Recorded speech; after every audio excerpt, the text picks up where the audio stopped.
try. Yes. Hi, everybody. It's kind of a crazy week this week because last week we somehow had 0 absolute somethings, and this week it's absolutely piled up with absolute titles. So, and it's going to be everyone's favorite week because you guys have been waiting for this release week for a while because it's time for the trades to start dropping. We're excited about that. I recovered from San Diego Comic-Con. I've given all of my coworkers their Fancy Dance t-shirts that I procure every year. Eventually, everyone in the world will actually have from this one booth at Comic-Con will have a shirt. What else? Was there anything else? I just took in a really cool, like the third part of a collection from a really cool guy that was the CFO at Midway Games. So just mind-blowingly interesting stuff. It's amazing to me what people actually hold on to from their careers. And I think that they're very smart to do it because you never know when your career is going to be really interesting to somebody else / collectible. Because weirdly, in Houston, since Battletoads was actually created by Midway, there is the world's biggest Battletoads collector. It just happens to be in our backyard. So isn't that crazy? It's like, what is your town known for having the biggest collector of? Battletoads! That's right. You have high competition if you ever thought you were going to get some of those. Hiding that mythical A15. No, it's like sealed video games from back in the day, or like advertising stuff that was made just for, like when they had meetings. Like, this is the poster we're going to make for Mortal Kombat 3. So where else are you going to find that? I don't know. But anyway, comic books are really popping off. I don't know if you guys have seen this in your local comic shops, but we've seen it a ton here. People are excited about comics, and not just some comic books. We're seeing kind of across the board people getting real excited about stuff, buying up graphic novels so quickly we can't keep them stocked. We can't possibly tell you how many copies of Absolute Batman we've sold, of every single issue, any printing. It's chaos around here. So if anyone ever tells you comic books are dead, they just don't know what they're talking about. Educate them. Hand them a comic. Let's talk about this week's books. Oh, this one's a creepy cool book. New book out of Mad Cave. This is a very interesting, make you feel uncomfortable about dating in this day and age. This poor girl, Orla, sitting across from every kind of like different kind of like stereotype for guys that show up to a speed date. Just some of them seem more cringy than other ones. Like the one that asks her to take off her shoes and maybe pick up sushi rolls from the floor for him. I don't know. I'm sure that person's got a person for themselves, but she was not that person. So, kind of, you can see this from the cover, and I don't think it's a secret. Orla is not all human. Orla is a very scary monster. I don't know if it's like, if she is like actual demon, she's kind of a hairy monster, but she presents herself as like kind of a normal looking gal. Rob Liefeld doesn't have toes on his feet. There's no way his feet can pick up sushi rolls. Get it straight. He might have sushi rolls in all his many pouches. That's possible. It's definitely got some ginger in there for you. Some wasabi. So anyway, this one is like kind of like, you probably wouldn't buy this book if you had like a weak stomach for like kind of like gross ideas, or if you didn't like people's heads being bit off, that like had it coming, or misunderstood monsters trying to look for love. Very adult book, but it's kind of cool. Like the girl form of this monster is really adorable to me. She's like a normal sized person instead of a little skinny wavy girl. And I don't know. I feel her. This is the cover B by Lisa Sterl. Oh, how cool. Yeah, I like big doe-eyed characters. I like the button noses. This one, give it a chance. Mad Cave's been killing it, so if you're looking for this kind of, I mean, this is like a genre of book there's not a lot of them out there. This is what I would call romance, but not traditional. Horror romance, a whole new genre.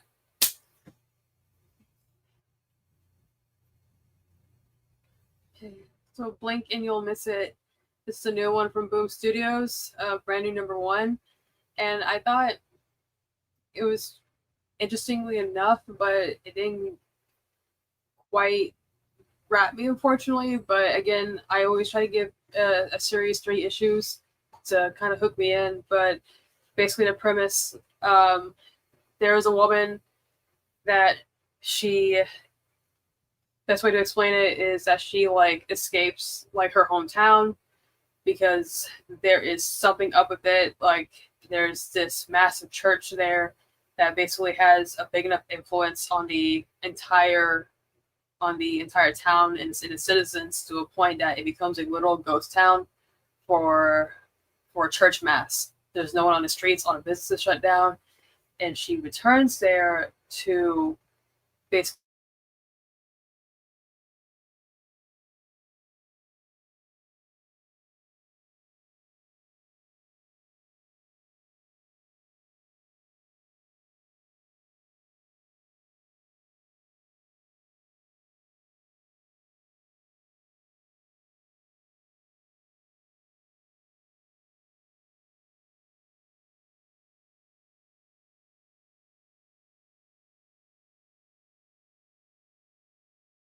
Here we go. We're back. How do you guys? Sorry about that. I was just about to hit commercial too. Okay. But I don't know why it's being weird. There's nothing going on here. We don't have any weather. Right. Sorry about that, y'all. But basically, the woman, she goes back to her hometown. Her town is controlled by this church, and she goes back to kind of get closure on certain things that happened to her. That hasn't been fully explained yet, but mainly the focus of whatever issues that she had in the past involves the woman that you see on this cover. So she's trying to track her down, and some time has passed. So that was actually, I thought, something that is pretty neat about this book, that the cast, they are older. So it's not like young, like 20, 30 somethings. These are like characters, I'm assuming, in their 50s, 60s. So it is nice to kind of see that as like a lead in a book like this. But again, like the premise of this book, I really do like, and on paper it has everything that I should like, but it wasn't enough to me to maybe go like, oh wow, this is amazing. It was just okay. But yeah, I always try to tell people that even if like the first issue isn't great, and I know books nowadays are like $5-6. This one, I believe it is a $4 book, to at least give it just one more issue, just to see if something happens that make you go like, oh, this is great.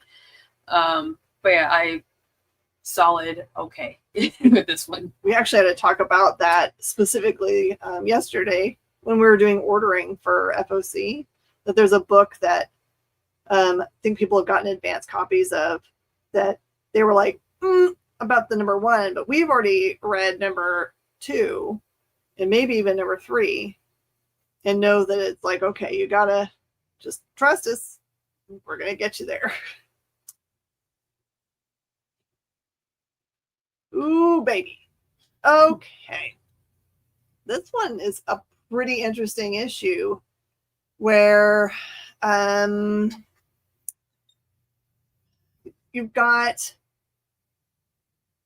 I'm trying to remember who that. So you do have the main bad guys, right, trying to figure John out, but you have a major bad that's shown up, which is Ra's al Ghul, which doesn't make a lot of sense because in the normal DC universe, that guy's relegated to the Batman side, what you doing coming over here and playing in the Superman part of the universe, but that is exactly what's happening. So you've already seen him once, so it's not a surprise. They're actually trying to figure out different kryptonite effects. And this one actually has a really cool flashback to before John's planet is destroyed. His dad is on some kind of force that is kind of like not deep in their planet, but underground. And I'm guessing kind of like a mine in which the miners or somebody's been attacked in there by creatures that don't usually come up to the depth that they're talking about. They've been disturbed somehow and come up. And it kind of is a really cool storyline that shows how John ends up being affected by the way his dad deals with something. Like he's decided to deal with things in a much different way. So it's cool to see some more character development for him and a little bit more about his powers and how said bad guy is thinking about trying to, force him to be part of his little whatever plan he's got. So this one continues to be great. It's not slowing down at all. You can honestly probably jump in right here since they're going back and forth in time so much. It kind of gives you a little bit more about Krypton / his family and then moving forward to his current predicaments. It's always fresh and cool. So, this is my cautionary tale since they're all selling out so quickly and then the reprints are coming, but it does take a long time between reprints. And sometimes like right now, I don't know if I go to the distribution, if I can actually still order this or if FOC was my last chance. So put it on your poll at your local comic shop. It'll help a lot making sure you get them and that you don't get frustrated by having to wait for a trade, which is going to be a long time for now before we get to issue 10 trade. So jump in. Absolute Green Lantern #5. So I always say this on the show, it's a definite slow burn compared to the other Absolute titles, but I'm still really enjoying it. Although sometimes it can be a very frustrating read. I always try to preface this whenever I talk about this book. So things are, like in the last couple of issues, things have started to kind of kick off now that we're kind of seeing like the actual conflict that I don't want to say that's been kind of like hinted at or like teased at, but like, something goes down between Joe and Hal and it's a big old mess. I believe it was the last issue. Someone from the Green Lantern mythos was introduced, and you get to see him again in this issue, just being just a super slimy, just awful person. And of course, he's there to kind of cash in or just examine like what's going on of this big entity that is now destroyed this town at this point. But yeah, this one, it's a very like compared to other issues, there's a lot more action in it. There something about the artist that I do like, that the fight scenes or like the action scenes in this book, it really does feel like more, I don't know if the word like if kinetic would actually fit here, but there is like a sense of like motion in how these characters move and they attack. The last page of this issue is definitely made me go like, okay, I really want the next issue because I want to see this play out.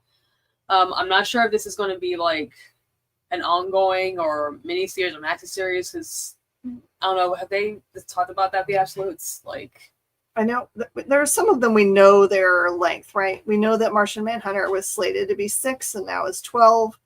We know that the Absolute lines are not ending because they have a long-term plan for what's going on. The next big arc is going to be the DC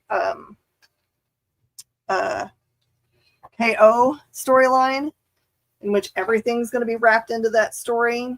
They really are all in for that part. Mm-hmm. So yeah, I don't, for each individual title, I don't know if they have like their own bit they're going to play and then something else is going to happen to those parts. Maybe they go into some kind of like group title. Because I genuinely am curious, like at the end of this arc, of where they'll go, because it is exciting to read this book because it's like I have no idea what the end game is here, or rather like how they even get away from this area and cut and add more Green Lantern mythos to it. But it has been a title that I've been really enjoying. And again, whenever I say that, I'm frustrated with this book. It's not nothing against the writing or the art. It's just like I want the next issue so badly because it doesn't end on quite like a cliffhanger, but like I don't know. I'm still really digging it. Our Lord, I don't see myself liking it more than Condon's run, but they're welcome to try. Don't threaten me with a good time. I love that. The Absolute Green Arrow would be crazy. I'm so hoping for like an Absolute Question book, but I know that's probably so low.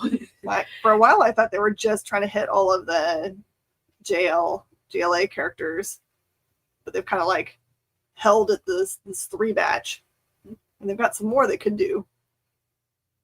So I got my ear to the floor, and I'm sure, or the wall, I guess.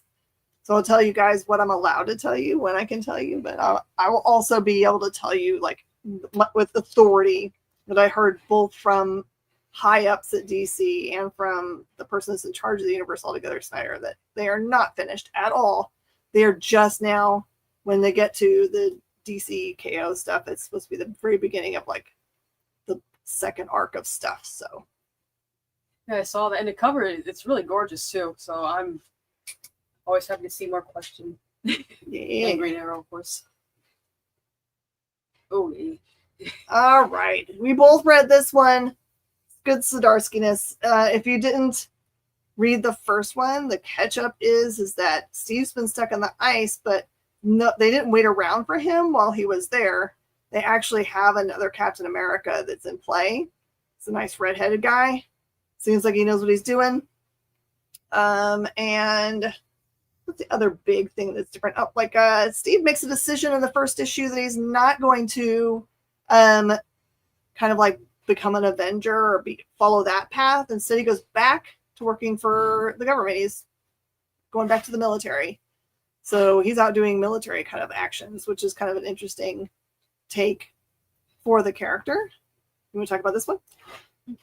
We can both talk about it, but like, yeah, this one is so great. I kind of figured this was gonna be like my book of the week, because considering how much I like the first issue, and it still continues just to be a truly fantastic book about how it explores both captains, I guess. Like, you have a captain from World War II, you have a captain from more recent wars and conflicts, and it really does go in a way that I'm like, okay, Zdarsky, I've always been a fan of his writing, and he really is going to have.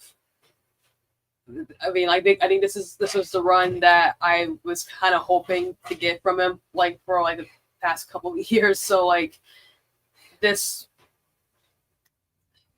book, I'm trying to be careful not to spoil too much, because something I really do like is that Cap, he still kind of has this mindset of like, this is the war that I fought in World War II still applies to what's going on today. But Zdarsky doesn't necessarily shame him for that, or make him go, or write it as like, oh, Cap, he's so silly, he's so dumb. He generally does write him as like, as he's sympathetic towards Cap, and at the same time, it's like, he doesn't say that he's necessarily wrong to have that mindset, but throughout the issue, you do kind of see Steve go like, okay, maybe I wasn't fully correct on that. Maybe there is some differences to what I was going through and what this guy's going through. And a new character who I'm really hoping that will stick around after this, because he's such a fascinating character, because like he joined to do the right thing, and this issue there are some flashbacks to like when he's, I don't want to say starting out, but he's where he's like a downrange, and oh, we did something good, we did something awesome, and you kind of learn that, oh wait, it may not be as black and white as you thought it was going to be. Truly fantastic issue though. Like, don't walk, run to your comic book store tomorrow and grab a copy. But I know Captain America is Jen's boy, so I know she's going to talk more about it. Yeah. So the other thing that I'm seeing them poke in there, like on the very first page when they start talking about the players, right? You're talking about Thunderbolt Ross. It's kind of his boss, so he's got to do what he says. He's a military man. But they're also talking about Maria Hill, which that character has been tied to some other kind of big story arcs for Cap. So are they going back there? I don't know, but kind of makes me kind of interested in where they're headed. I kind of like this story, the way this is being told, because in the past, when they've thrown a new Captain America into the role, it's been really hard for that captain, for that person that's taking the role, right? They're always trying to fit into his, be in his shadow. And this feels much different, where he wasn't working out of this guy's shadow. He's his very own person, and deserves respect. Has done his job for his country. So it doesn't feel like the other ones kind of have unintentionally. They were well written, but it always felt like, well, how long is this Captain to be around, or this Punisher, or this Ghost Rider, or whatever? It always felt like they're only telling this story for a short amount of time. Someone else is going to come back in. But this one feels like they could both exist and do just fine, because maybe the role of Captain America doesn't have to be Steve. Maybe it can be anybody that is doing what Steve would have as an ideal. Ideally, he can't live forever. Even comic book people have to move on. And there's something that happens towards the end of this issue where you're like, oh my God, Steve, why? And then it's like, oh man, okay. And now it's getting even more complicated, because now what's gonna this banger of a run so far, and we're only like 2 issues in. So thank you, Chip. I'm so excited. This is Zadarsky, if you're somehow watching this. Oh, yay. Cheetah and Cheshire robbed the Justice League. So this one I was really excited for, because I adore Rucka and I adore Nicola Scott's artwork. So this was like a win-win for me. So for this one, you don't really need to be caught up on like any other titles. Like, you don't have to necessarily be reading like all of King's Wonder Woman to understand like what's going on, but there is a reference to something that happens in it, but it won't like necessarily spoil anything, just as a heads up. But yeah, so Cheetah has this plan to rob the Watchtower, and she recruits Cheshire to join. It's like, hey, I have this crazy idea. We're going to steal something from the Watchtower. I'm not gonna say what it is, because it's actually like, I kind of see her point of view of why she would want to steal that. And immediately Jade is like, no, this is stupid, until she finds out what the item is. She's like, okay, I guess I'm in. But she brings up like a good point, because like all the Justice League, they're all on this Watchtower and it's in space. So how are they gonna like, steal from them? A pretty good guardian too. So yeah. So it's like security might have something to say. Exactly, that's the whole thing. It's like, this is like literally every league member, and they're actively recruiting as this. Just why? But yeah, no, this is a really fun issue. If it wasn't for Cap coming out this week, this probably would have been my comic book of the week. But again, I'm very biased, because like the creative team, it's one of my absolute favorites.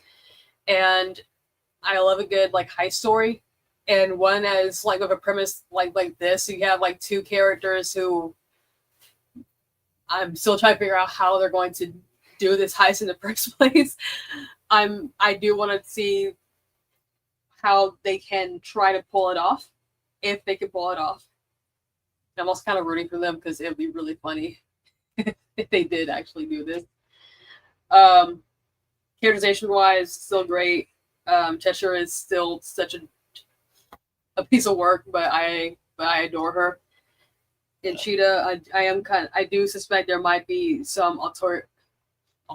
There might be another reason why she's wanting this item, but we will see.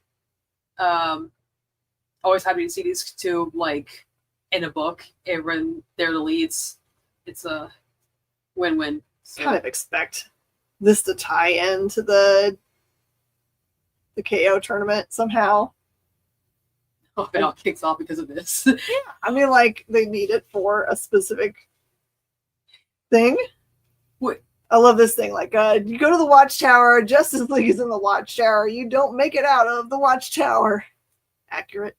Which actually, now you say that, it may actually tie into all that. So. I'm a big, okay, I can call it conspiracy theory, but it's really myth arc, right? I think that if I know that they're saying that everything marked all in is part of the overarching storyline somehow, I'm trying to figure out how it fits in as a puzzle piece. Do you guys do that?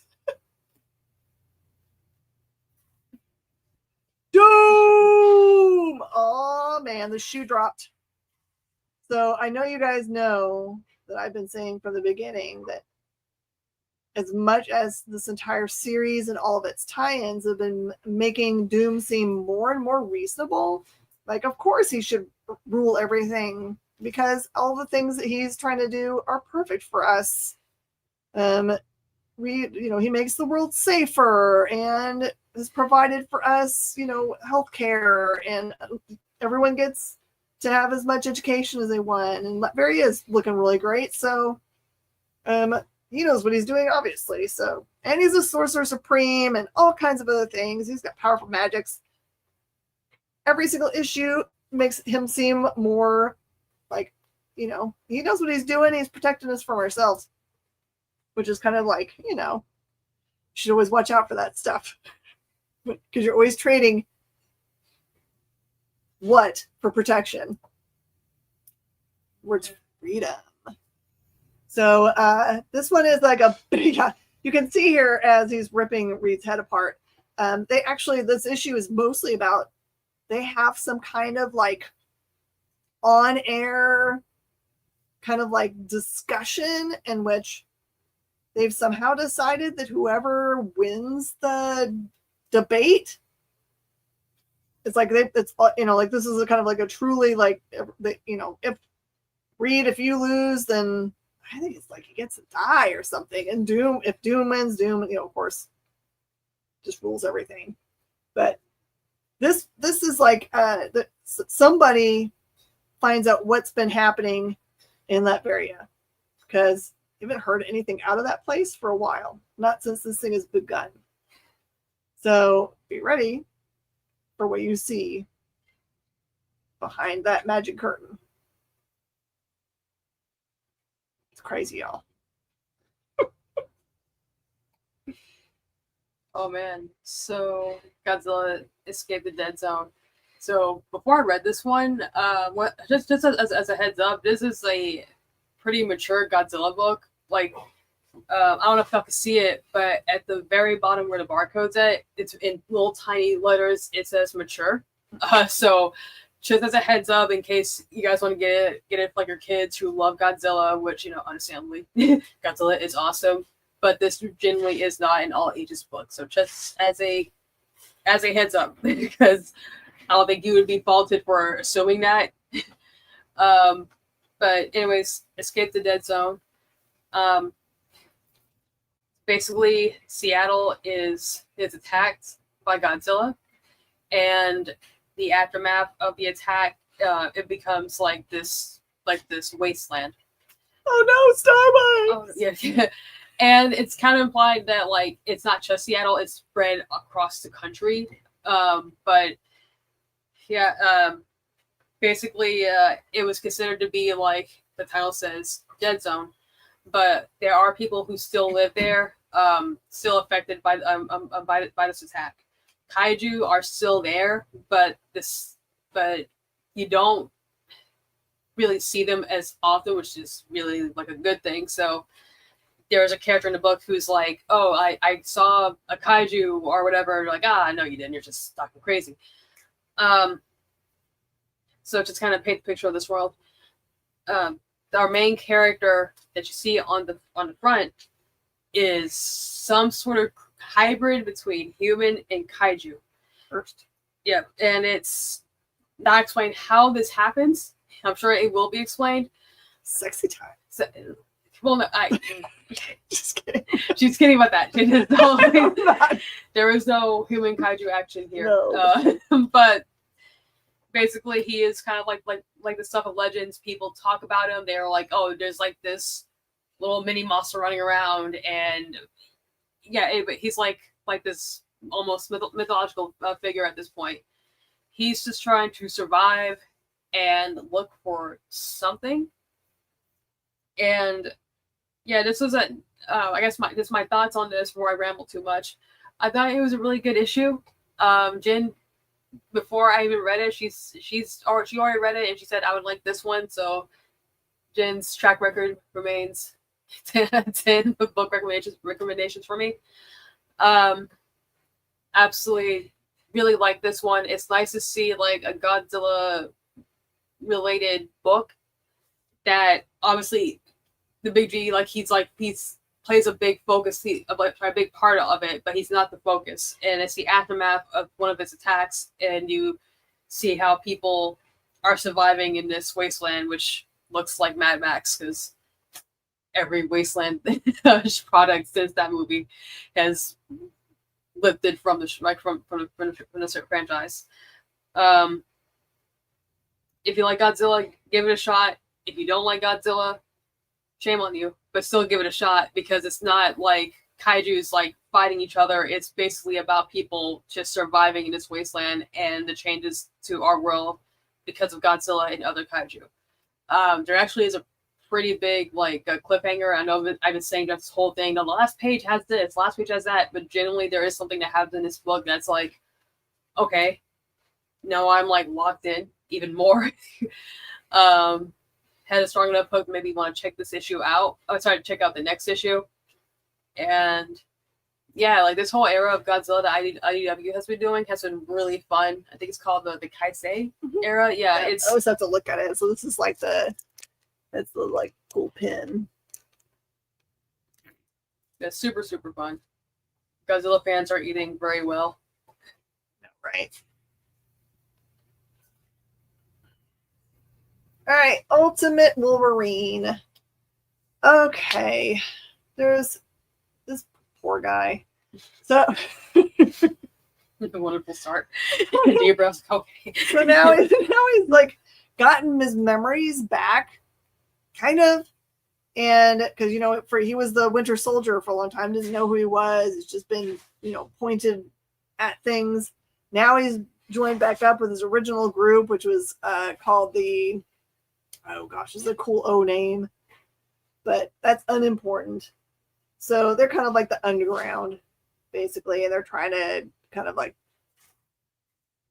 I guess there's hypothetically other people that are, or beings that are part of this program that gave us the Winter Soldier. And those beings are also incredibly dangerous. You meet this being, it's kind of spoilery on the front cover.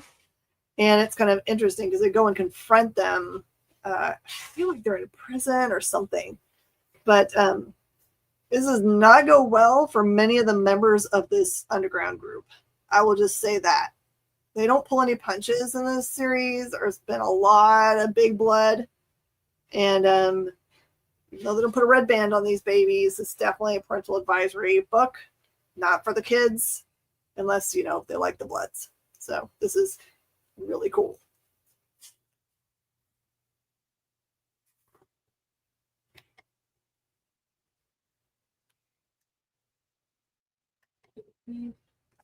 Superior Avengers.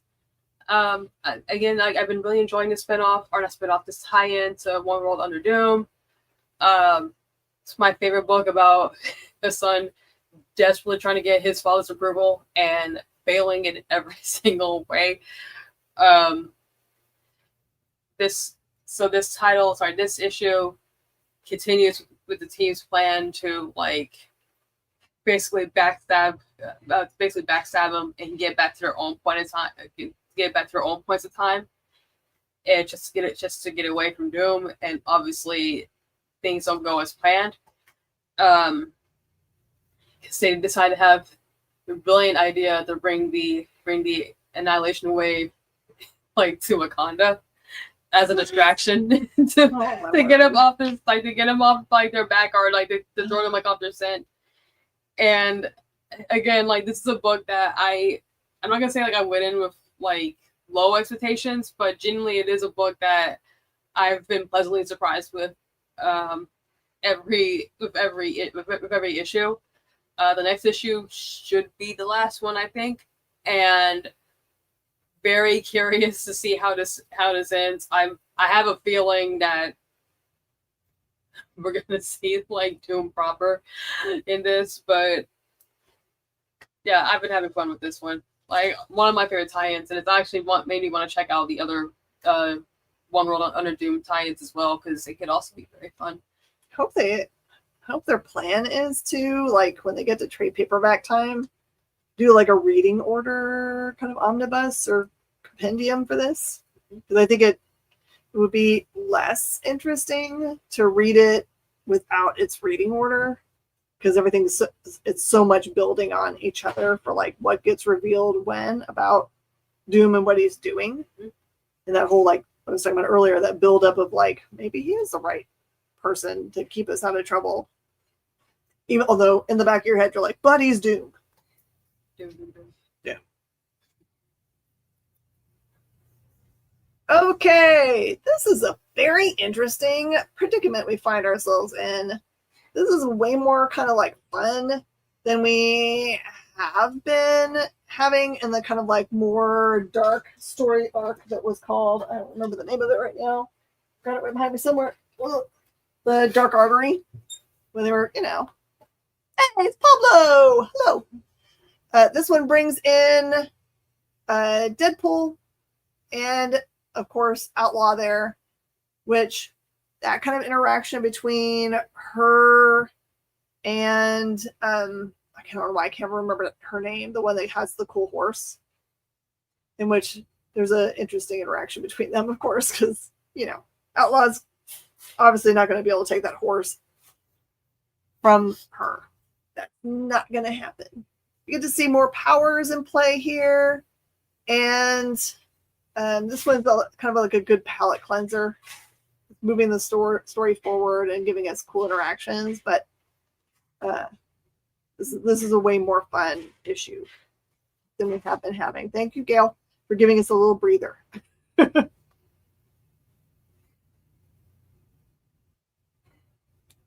So Wolverine by Chris Claremont.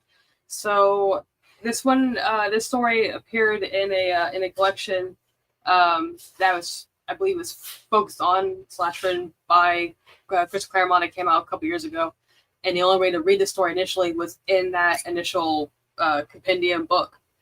So if you don't want to pay $200, you can read this one for who doesn't? $5, right?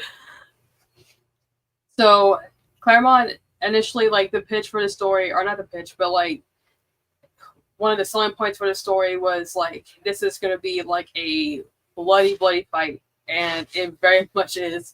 Kind of going back to what Jim was saying with Ultimate Wolverine, you don't need it doesn't have like a red band little banner over it, but genuinely, like, this is like, do you want to see Sabretooth just get like, what do they call it, like in fighting games, you have someone in the air, you're like, oh, just like juggling them just nonstop. And it's not just Wolverine, there's also guest appearances from other people in the X-Men, and it's great. Anyways, this issue, it's just like one big fight, or rather like a one big beatdown, and it's a really satisfying one. And it basically is kind of like this, like, I guess like the other one shots they've been doing, like from Claremont in the last year or such, where it's like a like, hey, here's a extended scene from this issue, like back in the day, that for a reason it just wasn't doable like back then, but now we can have that very bloody deleted scene or extended issue in 2025, which is great. But yeah, unless you're like a hardcore Wolverine completionist, which I'm sure we have some people watching this, they probably more likely are. Oh, it's definitely worth checking out, and it's always fun to see Tom Riley's artwork on this, because wow, chef's kiss. beautiful, beautiful, beautiful artwork. And there is a yay! It's in Japanese. I don't know if that may have thrown you off, but yeah, it wonderful, bloody comic. Cruiser came to mind. All right, so this is two different worlds. We had a crossover recently with Archie and the Kevin Smith Mallrat. No, was it no Clerks? Clerks. That one was very, very, very extremely, very, very extremely adult. I'm thinking of very extremely in there. This is not that. This is Archie. This borderlines on almost like Spire Archieville, where it was like that was the Christian arm of the books for a while, where everything was like super, kid friendly, all positive, right? And then you've got Minor Threats, which is Patton Oswalt and Jordan Bloom's really awesome, kind of dangerous superheroes, but they're minor threats, clearly, because the name of the thing. And they have very interesting powers. If you don't know anything about the minor threats, it's okay. They show up, use their powers in their very interesting ways, and you get a very clear idea about their personalities. So this book is really about Sabrina wanting to get a powerful enough object to be able to do some kind of special thing, right? And she doesn't have a way to get to it fast enough, except for somehow wherever she is, she accidentally knocks over a like one of those coat of arms, and out tumbles this like little mappy thing, and in it tells her where to find something that's powerful enough. I mean, it's a comic book, those kinds of things happen. Meanwhile, Archie and Jughead and the girls are all getting ready to go on a class trip that Sabrina crashes because the class trip is just happening to go to the place where she needs to go get this thing. Okay? The minor threats are up, out and about, and they are having their own kind of adventure, but it's kind of crazy because I don't know their names yet because this is my first real exposure to minor threats. I know I read them a long time ago, but I couldn't remember anything about them. But there's a crazy character that like essentially has like game pieces. Like she's got Rubik's cubes hang off of her costume. She has a Ouija board, the pointy part that she uses to brain someone with. And what is the other like game thing that she has as a weapon? I don't know. It's pretty funny. She's a real anger issue, I will say. So you'll get to see all of, like 3 or 4 of their characters interact. It's really fun because the overarching story kind of idea is that Archie himself is trying really hard to be very good, to not do anything wrong, including like no potty words and those kinds of things. Reggie is doing kind of like, it's so funny because he acts like he's doing something really bad. He goes, they have an interaction where he's like, Veronica says, I can't believe you stole something. And he was like, I don't know, it was, we needed fast Wi-Fi. So they were stealing Wi-Fi. You were just like, come on, man. This is your badness. Then okay. But anyway, this is really fun. Really fun. Straight to jail. No, he's a monster. He's a monster, clearly. But the cool thing about this, if you want to really support something that also supports local comic shops, is Timmy Heeg co-wrote this issue. He's been doing a bunch of Archie things, but just little like one little part story in an anthology issue or those kinds of things. This is like him coming in, like he is credited as one of the writers right alongside Patton and Jordan. So this is really cool. And Timmy is like a really cool guy. He has a really amazing store or stores in Ventura called Arsenal. You should go to Arsenal. Cool guy. Has nothing at all to do with Arsenal, the really amazing football team out of the UK. Instead, it has everything to do with, I think, from Green Arrow. So go and buy one of these books. show my boy some love. Plus, Patton Oswalt is awesome. Just going to say, he does more for comic books than probably anybody else that's Hollywood that's doing things in comic books. Probably second is Keanu Reeves, where he's like all the time when he's on some shows, he'll be like talking about the comic book Berserker, which is his co-creation. So thank you, people in Hollywood, using your power for good. I would also add like Seth Meyers, because he actually has comic creators on his show too. Mm-hmm. And Post Malone, yeah. That's right. We love you. And I went too fast. I had nervous energy today. Did you want to talk about certain trade that came out today? Yeah, so I know you guys are really looking forward to this thing. And I will just pre-warn you, my gut tells me that this will, no matter how many your local comic shop bought, they're going to disappear faster than you could possibly imagine. And this is why I have that theory. So we have seen our store, and I talked to a lot of retailers at Comic-Con about this very exciting thing we're seeing, which is a lot of people late high school, all through college, early 30s that are showing up at our store saying that they heard from friends or watching TikTok or watching YouTube how good this series is. And so they're showing up and buying whatever issues they can get. We've been giving them that advice too, because they do make reprints, but if you wait until there's all of them on the rack, the ones that were on the rack last time you came are now sold out. So anyway, all those people are going to want to be buying this book because the buzz is so high. So they're releasing a regular soft and then a hardcover version of them.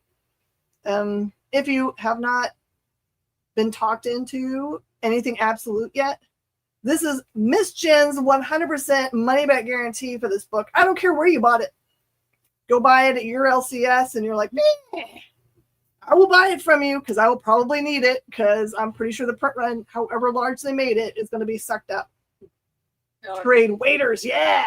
Side note, for people who wait for trades, because I also do that, certain titles, the price point for the soft cover and the hardcover are very good. Like, how good I didn't even look at it. Yeah, so I was kind of talking to Jen how, like, oh, that's great. How there was a graphic novel that came out recently, and for about this big, and the price point I thought was a little questionable.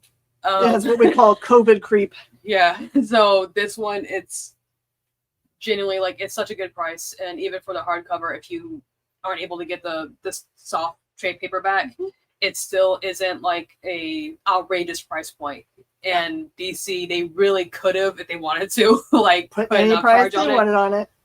Like, it's, yeah, definitely do get this book, y'all. And also know that because this is coming out, we know that the strain is going to be on for every issue outside of, what is this, 1 through 6? Yes. So everything past that, the 7 and 8s, which there's a ton of on the racks right now, are going to disappear. They're going to take off because people are going to come in tomorrow and buy trade, and then whatever numbers come past that, and then all that's going to be gone. Luckily, I put in my order for those a couple of times already. So have fun with the puppies. It is deconstructed. This is like, I call this, it isn't Mark Echo, but I don't know if you remember the famous clothes designer Mark Echo. He did a big long line of really cool Star Wars shirts that had a bunch of like stitching on them like this, that were like, you could wear them and people might not notice 100% that they were Star Wars, and they look really fancy. So yeah, this is like fancy Disney. It's got stitches on the back too, which is kind of neat. Mark Echo. Mark Echo. E-K-K-O, I think. Or C-K-O. I almost grabbed my phone and looked it up. I was like, oh, we're live now. I can't do that. What did you read last week that you liked, Shanice? Do you remember? I do not. Because I think I was sick last week. It's so crazy. Like, when we read so much, like, to try to remember what did come out last week. I remember that there was no absolute. I knew that was a problem for me. It was like, oh, and there are some reprints we have Batman reprints this week, right? For absolute. Yeah, absolute. Or rather, I think these were ones I just ordered. Yes, I was able to. Oh, never mind. We just ordered them. And here's a heads up. We're going to post them on our page. I'm going to post them up to EXP also. There are a bunch of different covers for Batman, Deadpool. Please communicate with your local comic shop for which ones you'd like. FOC was on Monday, but I'm sure that there's enough out there. Like if you told them tomorrow when you're there which ones you need, that you can grab those up. And then there's the next big story arc that's happening in Marvel. Also, I've got some cool images that you can kind of like take to your LCS with your check marks on them for what you want, and it has the pictures of the covers so you guys can see those. So I'm trying to give you guys all the information you need to be able to do a great job for getting the things you want, and don't show up on, like release day and be like, oh, I needed that cover that everyone already bought. No, what'd you find? Oh, do that. So it's the newest DC Compact Comics release. It's DC New Frontier, which is already a very fantastic story, and for $10, the entirety of that story is in there. It is pretty thick compared to the other ones that's come out, and it's Darwin. You gotta have it. Yeah, Darwin Cook, and it really does look good. Look good. It looks good for the size and the format. It doesn't look too condensed. The text isn't too tiny. But yeah, genuinely like Preston. You're so late. It's a 10 out of 10 book for $10. Like, you really can't beat it. Mm-hmm. And really wish that Mr. Cook was still here with us today, because what a very talented and, for my part, very nice man. Oh yeah, absolutely. Yeah, do go in. I would say that it's kind of scary to meet your heroes if your heroes are comic book people, but you never know when will be your last chance to go and meet somebody. So at least run by their booth at Comic-Con or some convention and be like, I loved your stuff, so that they know. And throw some money at them too. Here you go, $5. Thank you. Thanks for making my childhood amazing. I'll really appreciate that. Yeah. Even if it's a drive-by love. I don't know. All right, everybody. Thanks for being here with us today. Mm-hmm. We'll be back next week. Up next is going to be Wonderland. They always have a cool theme that's going. Jay, what's their theme this week? Do you know? Marvel Comics. Oh, lovely. Nice. Also, remember, folks, keep another tab open because Miss Jen's going to be on the CBSN. Mm-hmm. And then at 10 Eastern, 9 Central, we got Kicking It with Henri, and not even Henri knows what he's doing. So that's going to be fun. I thought he's been throwing up dollar signs. Isn't he doing a dollar show? There are question marks. Oh, no. Then we don't know. Preston, you can just watch it again. Weirdly, it's going to be on YouTube for all of time until Terminators take over and decide that they don't like comic reviews. I don't know. Unless Sarah Connor's cover being set. That's right. All right, everybody. Thanks, Jay, so much for being awesome, like always. We'll see you guys next week. Bye.